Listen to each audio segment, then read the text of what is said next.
Mere quarrel, derogatory remarks by in-laws don't amount to suicide. Abetment Chhattisgarh HC. The Chhattisgarh High Court recently acquitted a man and his father in a 12-year-old matrimonial suicide case, ruling that mere quarrels and derogatory remarks in a marriage cannot amount to abetment of suicide unless there is extraordinary provocation or sustained cruelty.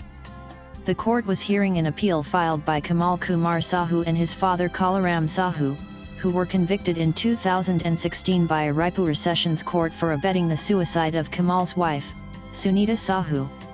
The trial court had sentenced both to 7 years of rigorous imprisonment under Section 306 read with Section 34 of the IPC.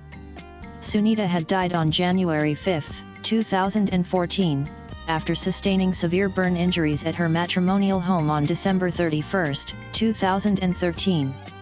The prosecution alleged that the deceased was humiliated and called Churkat, a derogatory term, by her husband and father-in-law after she served food to a mason, which drove her to take the extreme step. However, setting aside the conviction, the bench of Justice Bibhudatta Guru held that the evidence on record did not satisfy the legal requirements to establish abetment under Section 306 IPC.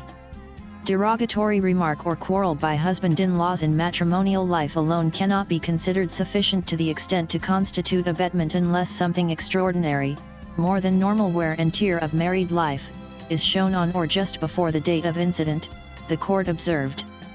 The judge relied on Supreme Court precedents, including Ramesh Kumar v. State of Chhattisgarh 2001 and Kumar Shiva Kumar v. State of Karnataka 2024, to clarify that for a conviction under Section 306, the prosecution must prove a clear and proximate link between the alleged act of instigation and the suicide.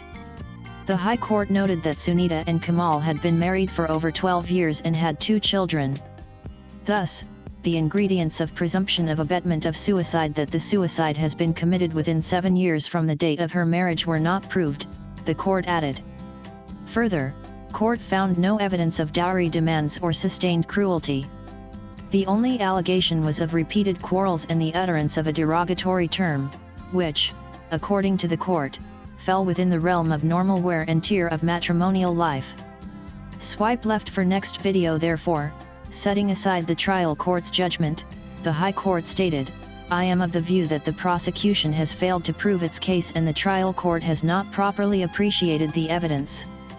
The court allowed the appeal, acquitting both appellants and directing that their bail bonds remain valid for 6 more months under Section 437A CRPC. Latest blogs.